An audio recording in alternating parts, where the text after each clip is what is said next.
आई मी येऊ शकत नाही, मेरा बेटा आहे माझ्या संग. एका चष्म्यासाठी मेहनत.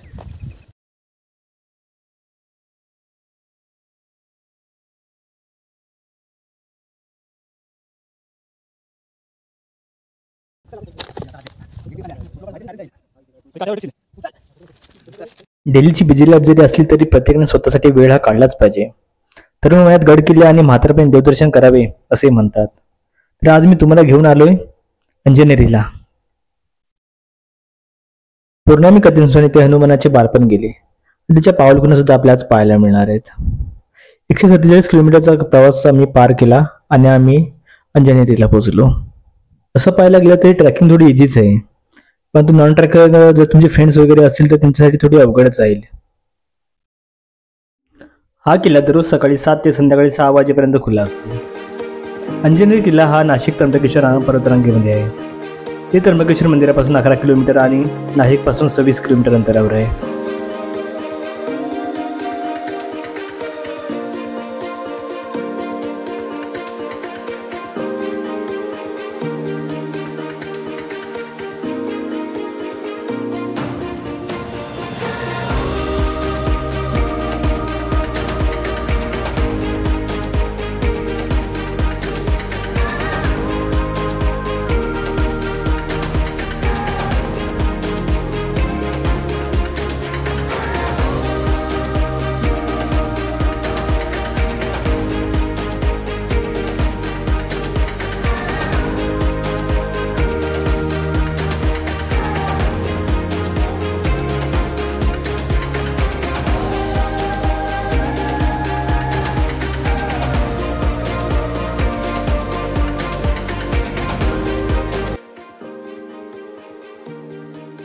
किल्ल्यावर जाण्यापूर्वी या रजिस्टर ऑफिसमध्ये आपल्या नावाची नोंदणी करावी लागते.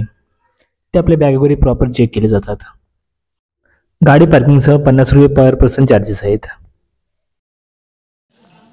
नमस्कार मित्रांनो, मी रोशन आणि सगळ्यांचं आपल्या चॅनलवरती स्वागत आहे. हिंदू पौराणिक कथेनुसार महाराष्ट्रातील नाशिकमधील अंजनेरी टेकडीवर हनुमानाने सूर्याला खाण्यासाठी उडी मारली होती. ती जागा असल्याचे मानले जाते. लहानपणी हनुमानाने उगवत्या सूर्याला पाहिले आणि त्याला फळ समजून ते खाण्यासाठी त्याच्याकडे उडी मारली आणि त्यांच्या पाऊलखुणा आपल्याला किल्ल्यावरती पाहायला मिळणार आहेत. मित्रांनो, इथून आपल्या पायऱ्या सुरू होत आहेत. ग्रामीण लोकांच्या माहितीनुसार ती 300 ते 350 पायऱ्या आहेत.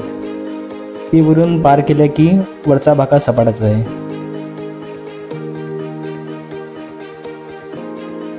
पौराणिक कथेनुसार अंजनी मातेने 108 वर्ष शिव तपस्या केली. त्यानंतर वायुपुत्र हनुमानाचा जन्म झाला.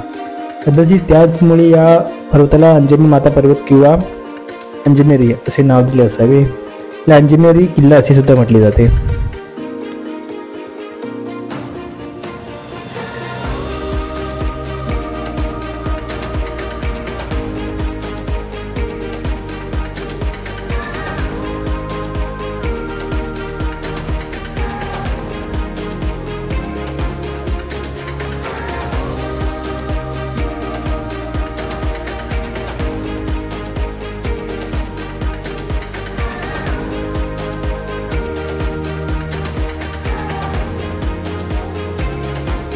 इथे लेफ्ट साईडला जैन लेण्या आहेत.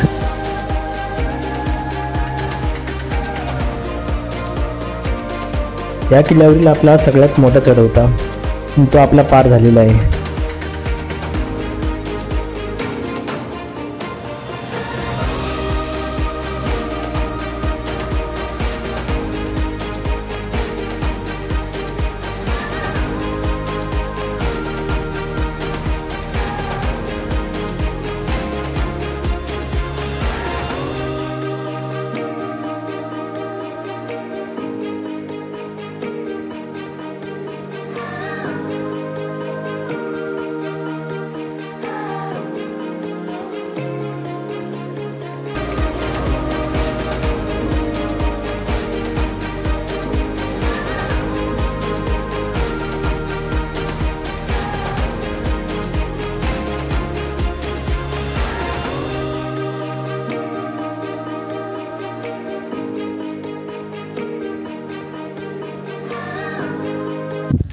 तुमचं वय किती आहे आता?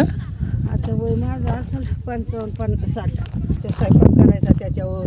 हां हा मग चुल्यावरचं तसं जेवण छान लागतं ना. हां हां गॅसपेक्षा. हो पाट्यावर मसाला वाटायचा हां छान लागतं. त्याच्यामुळं आम्हाला 8 महिने यावंच लागतं पाणी पडत तर लाकडाला. अच्छा अच्छा. सुना आहे 2. एकूण ते पायऱ्या किती आहेत खाली काय माहिती आहे तुम्हाला? पायऱ्या जवळजवळ 320-300 अशा असतील. अच्छा. पायऱ्या. हां पायऱ्या बांधल्या वरती पण पायऱ्या बांधलेल्या आहे. अच्छा. जन्मस्थान वरती आहे. तरी म्हणजे ह्या वयामध्ये खूप मजबूत आहात तुम्ही तेवढं चालतंय. काय करायचं इलाज नाही. नाही आजकाल तर मुंबईची पोरं बघा. व्यायाम पण होतो. हो बरोबर. घरी बसलं का आजारी पडतो. हां बरोबर. डॉक्टरला 1000 घालायचे मग चालाय रोजचं वजन चालल्याचं. हां बरोबर फायदा पण तेवढाच. हां आता बघा मुंबईवरून मुलं आलीत ना तीच बघा 2 मिनिटांमध्ये थकून गेली. पर तुम्ही कंटिन्यू चालताय. मग येईन ना. आता आम्हाला 3 वाजतील. अच्छा. हां आता लाकडं तोडून मग पुन्हा खाली घेऊन जाता? तोडायला फक्त 1 तास लागतो. हां पण जायला खूप टाइम लागतो. अच्छा अच्छा. खाली घेऊन जायला सांभाळून घेऊन जायला लागत असेल ना. वजन डोक्यावर राहतंय ना. हां हां हां. त्याच्यामुळं अच्छा अच्छा. मी जर म्हटलं माझं लग्न कशाला इकडे केलं. हां मी म्हणायची काय हां पण चालत गेलं होऊन वडिलांनी बघितलं हां दिलं मला हे. बरोबर. नवरा साहेब बँकेचा. अच्छा तुमचा. आणि ती शिपाई होते. हां नंतर केशर झाले. हां नंतर साहेब झाले. हां तो बंगला नाही का दुकानापुढे हां हां हां हां. तो माझा आहे. अच्छा काय बोलताय. मस्त एकदम.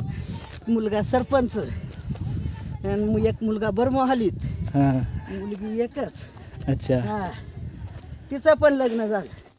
अच्छा अच्छा. बरं व्यवस्थित आहे एकदम. हा आता ते मंदिर येईल ना वरती? हा आता हे एक मंदिर येईल. हां एक ते बघा माणसं वरती दिसता ना. हां हां. हा तिथं. अच्छा तिकडे वरती पण आहे काय? हा वरती मग ओके. सपाट आहे. पायऱ्या पण छोट्या छोट्या आहे. हा खरं जन्मस्थान वर आहे ना. अच्छा आम्ही वर्षातून एकदा सत्यनारायण घालतो. अच्छा. गावा मिळून तेवढा पळवाडा आहे ना आमचा. तारीख काय तुम्हाला माहिती आहे? सत्यनारायण केव्हा घालतं ते? सत्यनारायणची तारीख मे मध्ये घाली. मेच्या किती तारखेला? ते सांगते नाही मग बापे. अच्छा बरं मे मध्येच घालतात ना ते? ठरवित्या. हां हां ते गावले ठरवत असतील. हो गाव ठरवायचं मग पैसे करायचे पूजाला बसवायचे दोघं सत्यनारायण घालायचं. Okay okay. तेवढं सुख शांती हाय आपलं लक्ष. त्यावेळी थोडा वगैरे सजवत वगैरे असणार ना इकडे? हा नाही जत्रा हनुमान जयंतीला खूप मोठी राहते. अच्छा पूर्ण इकडे दुकानं राहते. अच्छा अच्छा. आज काय मी येऊ शकत नाही. मेरा बेटा आहे माझ्या संग. बरं वाटलं तुमच्याशी बोलून वगैरे. मस्त एकदम. कोणतरी आपल्यास वाटलं. मग बरं वाटलं आणि वाटतंय. हो बोलत असलं म्हणजे चालताना पण चालता नाही पण काय वाटत नाही. मग केव्हा कसा एवढा प्रवास झाला समजला पण नाही. समजलं पण नाही. तुमच्याशी बोलता बोलता मंदिराजवळ पोचलो पण. बघ मंदिर पण आलं. हां तेच. आता आजी गेलं त्यांच्या वाटेला. आता आपण आपल्या मार्गावर निघूया. आपण वरती हनुमान मंदिराजवळ आल्यावर साईडला असे 2 दुकानं वगैरे आहेत. तिथे आपण नाश्ता वगैरे किंवा पाणी वगैरे पिऊ शकतो. आणि इथे एक हनुमान मंदिर आहे. त्याच्यावरती जो तुम्ही डोंगर पाहताय तिथे दुसरं मंदिर आहे. तिथे त्याला जन्मभूमी असे म्हटलं नंतर ते पण आपल्याला जायचं.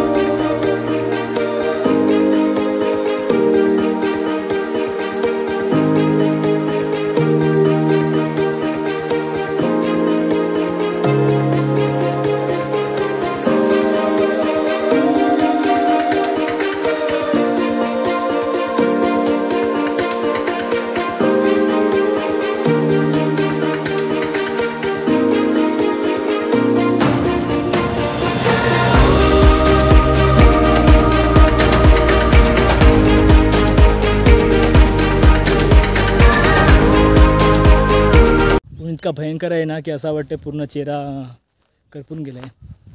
त्यामुळे पाणी आणलेलं तेव्हा बॉटल पण संपून गेल्यात. मित्रांनो आता फेब्रुवारी महिना चालू आहे. त्यामुळे प्रचंड ऊन तर आहेच. बघू शकता सूर्यप्रकाश डोक्यावर आले. 12 वाजले आहेत. जर तुम्ही ऑक्टोबर नोव्हेंबर महिन्यामध्ये आलात तर ते जरा वातावरण जरा क्लायमेट चांगलंच असतो आणि फिरायला म्हणजे इतका थकवा वगैरे जाणवत नाही. तर कधी प्लॅन केला तर ऑक्टोबर नोव्हेंबर या महिन्यामध्येच करा.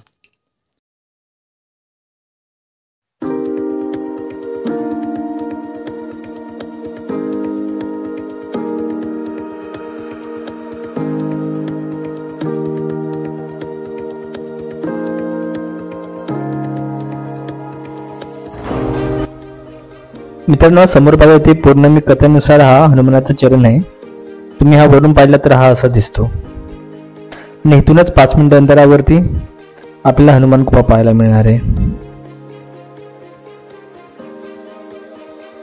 इथे माकडे मोठ्या प्रमाणात आहेत, तर त्यांच्यापासून जरा सावधच राहा, कारण ते खिशामध्ये हात वगैरे टाकतात किंवा खिशामध्ये तुमची कोणती गोष्ट असेल, मोबाईल वगैरे असेल तर ते घेऊन जाऊ शकतात. त्यामुळे जरा थोडे सावधच राहा.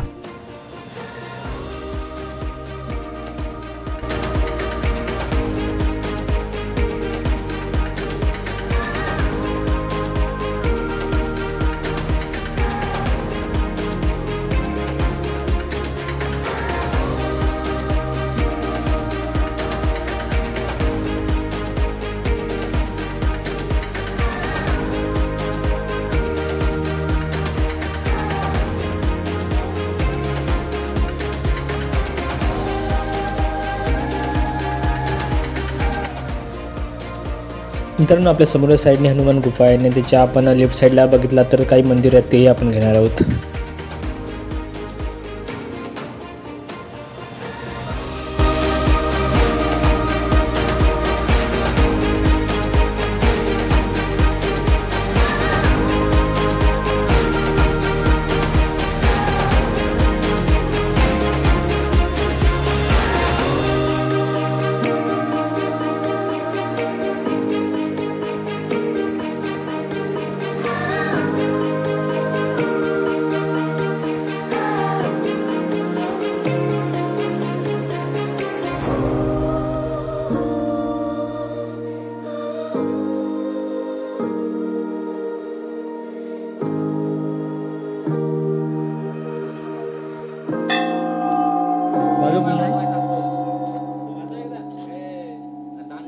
वाजव.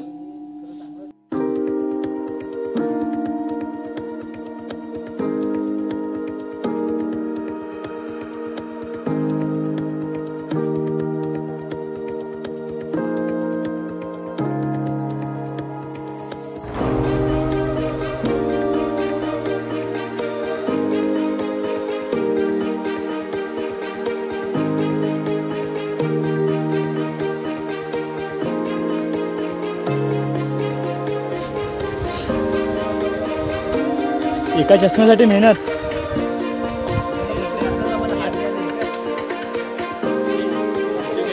तुझाच गेलाय, तुझा चष्मा गेलाय.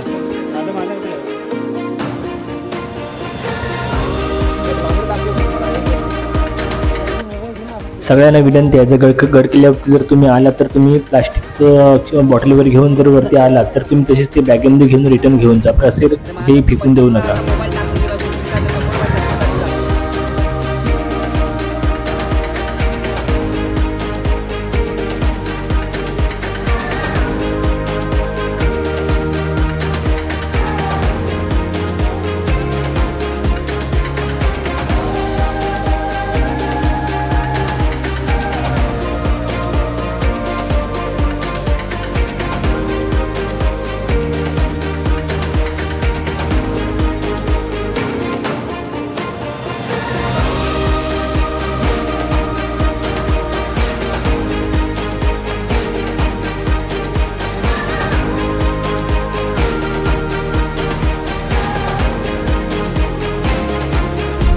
तुम्ही शिखराच्या टॉप पॉईंट येथे पोचल्यावरती समोर तुम्हाला एक दुकान दिसेल. त्या दुकानामध्ये आम्ही थोडाफार रेस्ट केला आणि नंतर कंटिन्यू पुन्हा आम्ही प्रवासाला सुरुवात केली.